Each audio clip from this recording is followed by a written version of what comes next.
नमस्कार मंडळी आनंदी या मालिकेचा आजचा म्हणजेच 30 जुलैचा भाग तुम्ही बघत आहात. आणि मंडळी आजचा भाग खरंच खूप भारी दाखवला आहे.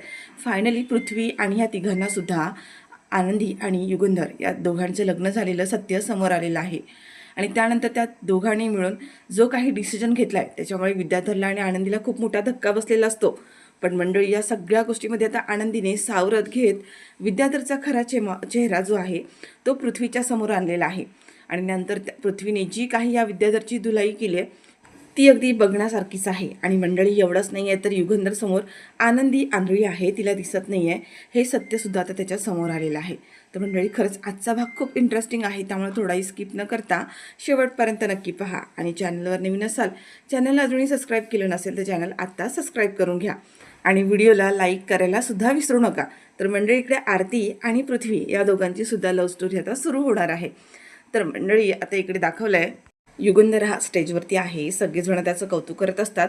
आणि त्यातले जे प्रमुख पाहुणे आहेत ते सांगत असतात की हा मान जो आहे युगंधर साहेबांना हा त्यांची पत्नी त्यांच्या हस्ते मिळायला हवा. प्रत्येक यशस्वी पुरुषाच्या मागे एका स्त्रीचा हात असतो. आणि म्हणूनच आम्ही हा निर्णय घेतला आहे की तुम्हाला जी काही ट्रॉफी आहे ती तुमच्या बायकोच्या हातूनच दिली जाईल. तर मंडळात इकडे आनंदी घाबरली आहे. आनंदी म्हणते की हे कसं काही शक्य आहे, मी कशी स्टेजवर जाऊ, आता मालकसाहेब कुठे आहेत, स्टेज कुठे आहे. आनंदी खूप घाबरलेली असते. आणि शिल्पा म्हणते की हे सगळं बघायला मी इथे थांबायचे का, नाही मी इथून निघून जाणार आहे. आता बापू येते, तिला शिल्पाला थांबवतात आणि म्हणतात की अगं शिल्पा थोडा वेळ तरी थांब. आणि मंडळी आता इकडे पुन्हा असं दाखवलं आहे की आनंदी म्हणते की मी आता काय करू, कशी जाऊ स्टेजवरती.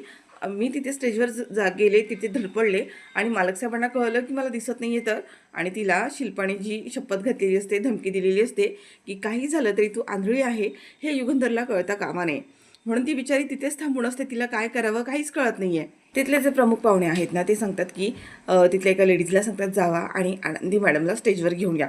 ती लेडीज आता जाते आणि आनंदीला स्टेजवर घेऊन येते. तर मंडळी आता इकडे त्यांनी सांगितले की आनंदी मॅडम तुम्ही हा पुरस्कार मालकसाहेबांना देण्याआधी तुम्ही 2 शब्द इथे सगळ्यांसमोर बोलावेत. आता आनंदीला कळत नाही आहे माईक कुठे आहे, कुठे जाऊन बोलायचं आहे आणि तिथे थांबलेलीच असते. युगंधर म्हणतो आनंदी बोल की 2 शब्द. आता आनंदी पुन्हा तिथेच असते. तेवढ्यात ती लेडीज आहे, तिने आनंदीच्या हातात माईक आणून दिला आहे. तर मंडळी आता इथे आनंदी सांगत असते की खरं तर हा पुरस्कार खूप मोठा आहे, यामागे मालकसाहेबांनी खूप जास्त मेहनत केलेली आहे आणि म्हणूनच एवढं मोठी गोष्ट, एवढा मोठा पुरस्कार त्यांना मिळणार आहे. आणि खरं सांगायचं तर मी ह्या पुरस्कार देण्याच्या पात्रतेची नाही आहे, कारण या सगळ्याचा अधिकार मालकसाहेब आज जे काही आहेत ते समिधाताईंमुळे आहेत. त्यामुळे या सगळ्याच्या खऱ्या हकदार या समिधाताई आहेत. हा एवढा मोठा मान त्यांचा आहे आणि मला असं वाटतं की तो त्यांनाच मिळायला हवा. तर मंडळी आता आनंदीने असं म्हणाल्यानंतर इकडे माई बापू वगैरे सगळेजण आनंदीचं कौतुक करत असतात, कारण या मुलीला एवढ्या मोठमोठ्या संधी मिळतात तरी प्रत्येक गोष्टीचा मान ती समिधालाच देते. तर मंडळी तेवढ्यात युगंधर आता तो माईक हातामध्ये घेतो आणि म्हणतो की हो, मी आज जो काही आहे ती माझी बायको समिधा तिच्यामुळेच आहे. पण कितीही झालं तरी आज कंपनी ज्या ठिकाणी आहे, कंपनीचा जो काही मोठा फायदा झाला आहे, आज जो मला काही पुरस्कार मिळाला आहे त्यामध्ये आनंदीचा सुद्धा तेवढाच वाटा आहे. आज मी या स्टेजवर जो काही उभा आहे, आज एवढा जो काही मोठा पुरस्कार मिळणार आहे त्याच्यामध्ये तेवढाच तिचा सुद्धा वाटा आहे. आणि मंडळी आता युगंधरने सुद्धा आनंदीचं सगळ्यांसमोर भरभरून कौतुक केलेलं असतं. आणि आता ती ट्रॉफी जी आणलेली आहे ती ट्रॉफी आता आनंदीच्या हस्ते युगंधरला देण्यात येते. तर मंडळी त्या लेडीजने ट्रॉफी आणले आणि आनंदीच्या हातात दिले आणि दोघंसुद्धा इतके खुश असतात ना. ठीक आहे, आनंदीने आता तिला दिले, युगंधरला ट्रॉफी दिली आहे. सगळेजण ह्या दोघांच्या टाळ्या वाजून कौतुक करत असतात. आणि इकडे मात्र शिल्पाला खूप रागलेला असतो. ती माई बापूला म्हणते की हे हे बघण्यासाठी तुम्ही मला इथे थांबवलं का, हे बघायचं राहिलं होतं फक्त. ती मुलगी युगंधरच्या आयुष्यात येऊन त्याच्या सतत मागे पुढे करत असते, सतत मागे पुढे करते. आणि माझी घरात या काही किंमतच राहिली नाही आहे. माझ्या भावापासून आणि मला तोडले त्या मुलीने, माझ्या भावाच्या आयुष्यात माझी जागा कमी केली आहे. तर मंडळी इकडे युगंधर आणि आनंदी ती ट्रॉफी घेऊन दोघं जण छान, म्हणजे त्यांचे फोटोज वगैरे काढले जातात. दोघं पण खूप खुश असतात, खूप छान दाखवले ही मोमेंट. पण शिल्पा मात्र खूप चिडचिड करत असते आणि म्हणतात की नाही नाही, मी इथे तर आता अजिबात थांबणारच नाही आहे. ह्या मुलीने ह्या घरात युगंधरच्या मनात, मुलांच्या मनात माझी काही किंमतच ठेवली नाही आहेत. सगळ्यांशी गोड गोड बोलून सगळ्यांना फक्त स्वतःच्या बाजूने वळून घेतलं आहे. आज तर काय त्या युगंधरने स्वतः पुरस्कार घेतला आहे तिच्या हातून. नाही नाही मला हे बघवतच नाही आहे आणि आज युगंधरने जो काही माझा अपमान केला आहे ना तो मी सहन करणारच नाही आहे. माई म्हणतात, अगं शिल्पा असं काय करतेस? आज तुझ्या भावाचा एवढा मोठा सत्कार झाला आहे आणि तू घर सोडून जायचं म्हणतेस. मला मान्य आहे युगंधर तुला जे काही बोलला त्याचा तुला राग आला आहे. अगं पण तू वागली पण तशीच ना. मला तू सांग, युगंधरने तुला काय सांगितलं होतं की आनंदीला चांगली साडी घाल, नववारी साडी घाल, चांगली दागिने घाल, पण तू काय केलंस? तिला तो गाऊन, वेस्टर्न गाऊन घालून पाठवलास. का केलंस तू हे असं? तू जर तिला हे असे कपडे घातले नसतेस तर तो तुला इतकं बोललाच नसता ना गं. मग तू मला सांग, या सगळ्यामध्ये तुझी काही चूक नाही आहे का? आणि राहिला प्रश्न आनंदीचा. अगं आनंदीने समिधाची जागा कधीच दिली नाही आहे, घेतली नाही आहे. खरं तर समिधाचा प्रत्येक मान, प्रत्येक जागा, प्रत्येक वेळेला तिने समिधाला दिली आहे. पण आता जे सत्य आहे ते आपल्याला स्वीकारायला हवंच. आणि मुलांच्या मनामध्ये जागा निर्माण करण्याचा तर तिने ती प्रेमाने निर्माण केली. अगं तिने हळूहळू सगळ्यांचं प्रेम जिंकत सगळ्यांच्या मनात स्वतःचं स्थान निर्माण केलं आहे. आणि तू असं का म्हणतेस की युगंधरच्या आयुष्यातली बहिणीची जागा तिने घेतली म्हणून? असं अजिबात नाही आहे. ती तिच्या जागेवर आहे आणि तू तुझ्या जागेवर आहेस. शिल्पा काही ऐकायला तयार नाही आणि तिथून रागारागाने निघून जाते. तर मंडळी इकडे दाखवलं की युगंधर आता आनंदीला म्हणतो की तुझ्यासाठी एक सरप्राईज आहे. आनंदी म्हणते की सरप्राईज? युगंधर म्हणतो की हो, आज आपण दोघंसुद्धा इथून माझ्या गाडीने जाणार आहोत. आनंदी म्हणते की पण मालक साहेब, मी ज्या गाडीने आली ती गाडी आहे इथे. युगंधर म्हणतो हो माहिती आहे ती गाडी आहे, ड्रायव्हर ती गाडी घेऊन जाईल, पण तू आता माझ्या गाडीतूनच येणार आहेस. आनंदी म्हणते पण मालक साहेब. आता युगंधर म्हणतो पण बिन काही नाही आहे, आपण दोघंसुद्धा जेवायला बाहेर चाललो आहे. आनंदी म्हणते की काय? युगंधर म्हणतो हो. का तुला नाही चालणार आहे का? आनंदी बिचारी कन्फ्यूज झालेली असते. काय करू? जर मी आता मालक साहेबांसोबत बाहेर जेवायला गेले तर त्यांना लगेच कळेल की मी आंधळी आहे. तिला बिचारीला काय करावं आता काही कळत नाही आहे. युगंधर म्हणतो की कसला विचार करते, चल म्हणून. आता आनंदी म्हणते की मालक साहेब पण बाहेर कशाला, आपण घरी जाऊया ना. युगंधर आता काही आनंदीचं ऐकत नाही आहे आणि तो तिचा हात धरतो आणि तिला बाहेर घेऊन चाललाय. तर मंडळी आता इकडे असं दाखवलं की आरती ही बेशुद्ध होऊन बेडवरती पडलेली असते. पृथ्वीने आता त्या माणसाच्या तावडीतून तिला वाचवलंय आणि लगेच तिथून पाणी घेतो आणि तो तिच्या चेहऱ्यावर ते पाणी शिंपडतो. आता आरती शुद्धीवर येते आणि लगेचच घाबरते, म्हणते सोडा सोडा मला, लांब व्हा माझ्यापासून, सोडा, काय करताय तुम्ही? पृथ्वी म्हणतो की शांत हो शांत हो, मी आहे पृथ्वी, सेफ आहेस तू, काही प्रॉब्लेम नाही आहे तुला. आता आरती बघते तर समोर पृथ्वी उभा असतो आणि ती जाते आणि पृथ्वीला घट्ट मिठी मारते आणि रडायला सुरुवात करते. पृथ्वी म्हणतो की आर यू ओके, बरी आहेस ना तू? आरती पुन्हा पृथ्वीला घट्ट मिठी मारते. पृथ्वीने सुद्धा तिला जवळ घेतलेलं असतं आणि त्या दोघांमध्ये जे बॉन्डिंग दाखवलं ना, खरंच खूप छान दाखवलं आहे स्टार्टिंगला. आता इथे पृथ्वीला सुद्धा तिच्याबद्दल खूप वाईट वाटत असतं आणि म्हणतो की आनंदी बरी आहेस ना, घाबरायची काही गरज नाही आहे, मी आहे. तो माणूस गेला इथून आता निघून आणि त्या माणसाने तुला काहीही केलेलं नाही आहे, मुळात मी काही करूही दिलं नाही आहे, तू पूर्णपणे सेफ आहेस, ओके, काही झालेलं नाही आहे तुला. आणि ती बिचारी रडतच असते. आता तो तिला पुन्हा बाजूला घेतो आणि म्हणतो की हे बघ, काहीही झालेलं नाही आहे, त्याने तुला साधं टचसुद्धा केलेलं नाही आहे, त्याच्यामुळे अजिबात काळजी करू नकोस. आणि मी काय म्हणतो, तो लगेच तिला बाजूला घेतो आणि तिला बसवतो आणि म्हणतो की बस इथे, शांत बस, तिला पाणी देतो थोडं प्यायला. आरतीसुद्धा तिथे थोडी सेटल झालेली आहे बरं का. आणि तेवढ्यात पृथ्वी म्हणतो की काय गरज होती त्या माणसाला तुला बोलवायची इथे, खरं तर चूक तुझीच आहे ना. कोण कुठला तो माणूस ओळख झाली आणि पटकन तू त्याला इथे बोलावून घेतलंस, काही गरज होती का? आरती म्हणते मी त्याला मुद्दाम बोलावून घेतलं नव्हतं, कामासाठी बोलावून घेतलं होतं. पृथ्वी म्हणतो पण तो माणूस कसा आहे, तो पहिल्याच दिवशी त्याच्या वागण्यातून कळत होतं की नाही तो माणूस एकदम थर्ड क्लास आहे म्हणून. मग तरीसुद्धा त्याच्याशी त्याला डायरेक्टली भेटायची, बोलायची काही गरज होती का? आरती म्हणत असते, अरे पण मी कामासाठीच भेटले होते ना, मला काही हाऊस होती का त्याला भेटायची? तू माझ्याशी ह्या भाषेत बोलायचं नाही आहे, तोंड सांभाळून बोलत जा. पृथ्वी म्हणतो अरे वा, म्हणजे इतकी मी तुला मदत केली आणि तू मलाच उलटं बोलतेस? आरती म्हणते की हो, मदत केली, मी तुला नव्हतं बोलवलं मला मदत करण्यासाठी, मी तुला आमंत्रण दिलं नव्हतं मला मदत करण्यासाठी.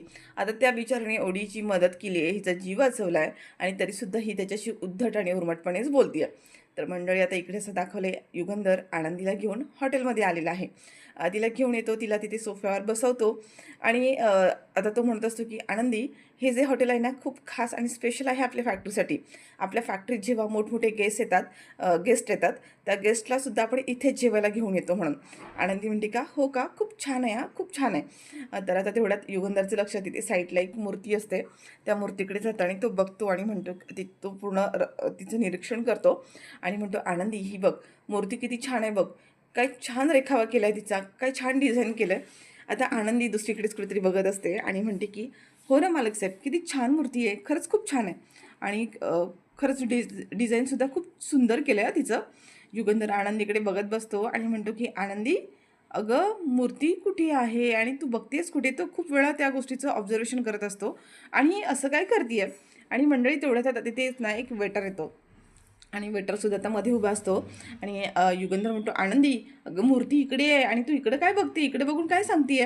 वेटर आहे मध्ये तो. त्यावर ती म्हणते की हां हां, म्हणजे मी मूर्तीकडेच बघत होते, पण ते काय झालं, वेटर अचानक मध्येच आला ना, त्याच्यामुळे तुम्हाला असं वाटलं की मी वेटरकडे बघते. तर ह्या वेटरने आता मेनू कार्ड दिलं आहे. युगंधर तो मेनू कार्ड घेतो आणि आनंदीला म्हणतो की काम कर, तू तुझ्या आवडीचंच काहीतरी इकडे मागव म्हणून. तर मंडळी इकडे दाखवलं, शिल्पा आता तिच्या रूममध्ये आली आहे. तिने बॅग पॅक केली आहे. बॅग पॅक करून ती आता चालली आहे. आता माई आणि बापू दोघंसुद्धा तिच्या जवळ येतात आणि म्हणतात, अगं शिल्पा काय करतेस, आम्ही इतकं समजवतोय तुला तरी असं का करतेस. आता शिल्पा म्हणते, नाही हां, मी एक क्षणसुद्धा तिथे थांबणार नाही आहे. युगंधरने काय बोलला तुम्ही ऐकलं ना, मला घर सोडून जायला सांगितलं त्याने. तर आता इथे माई म्हणतात, अगं तो रागामध्ये बोलला. आता जे काही घडलं त्यात युगंधरची सुद्धा काही चूक नाही आहे ना. इतकं सगळं झाल्यानंतर थोडं तरी रागवणार ना तो. मग तू एवढं का त्याचं बोलणं मनावर घेतेस. तू एक काम कर, युगंधर आला की त्याला सॉरी म्हण, जे झालं त्याबद्दल त्याची माफी माग आणि तो सुद्धा माफ करेल, नको काळजी करूस. शिल्पा म्हणते, मी त्याला अजिबात माफी मागणार नाही त्याची. मी आणि माफी मागायची नाही. मी त्यापेक्षा हे घर सोडून जाईन. त्या आनंदीसमोर माझी काही किंमत राहिली आहे का त्याच्या लेकी, अजिबात नाही. आणि आता ती रागारागाने बाहेर चालली आहे. तेवढ्यात हा विद्याधर समोर येतो आणि म्हणतो, गं ताई ताई काय करते तू, कुठं चालली आहे, काही गरज नाही आहे तुला हे घर सोडून जायची. शिल्पा म्हणते, बस मला आता कोणी थांबवायची गरजच नाही आहे, मी चालली आहे. त्यावर हा विद्याधर म्हणतो, ताई तू माझं एकदा ऐकून घेशील का, फक्त एकदा ऐकून घे. आणि माई बापूंना म्हणतो, माई बापू तुम्ही जरा थांबा, मी तिच्याशी बोलतो, 100% ती इथे थांबणार म्हणून. आणि तो माई आणि बापूंना तिथून घालून देतो आणि दरवाजा लावून घेतो. शिल्पा म्हणते की काय बोलायचं आहे तुला आता, काय सांगायचं आहे, पण माझा निर्णय झाला आहे, मी इथे थांबणार नाही आहे. त्या आनंदीसाठी युगंधरने माझा माझा अपमान केला. अरे या घरासाठी मी काय नाही केलं सांग ना, काय नाही केलं. आणि आज तो माझा त्या मुलीसाठी माझा अपमान करतोय. त्या मुलांनासुद्धा तिचंच कौतुक असतं, सतत त्या आनंदीच्या मागे पुढे करत असतात. माझी या घरात काही किंमतच राहिली नाही आहे. विद्याधर म्हणतो, ताई तू बोलतेस ना ते अगदी खरं असलं तरी आज मी जे काही करणार आहे ना त्याच्याने तुला आनंदच होणार आहे. त्यामुळे तुला हे घर सोडून कुठेही जायची गरज नाही आहे. आता शिल्पा म्हणते की काय करणार आहेस, काय करणार आहेस असं. त्या आनंदीने त्या सगळ्यांना कधीच स्वतःच्या घोळामध्ये घेऊन ठेवलं आहे. विद्याधर म्हणतो, मी आज असं काही करणार आहे, असा काही बॉम्ब फोडणार आहे की ती आनंदी पूर्णपणे उद्ध्वस्त होणार आहे. विद्याधर आपलं युगंधरच्या मनातून तर ती उतरलच तर उतरलच, पोरांच्या सुद्धा मनातनं ती उतरणार आहे. शिल्पा म्हणते, अरे पण तू असं काय करणार तरी काय आहेस. विद्याधर म्हणतो की वेळ आली की तुला समजेलच मी काय करणार आहे ते. विद्याधर म्हणतो, ताई तू बोलतेस ते अगदी बरोबर आहे.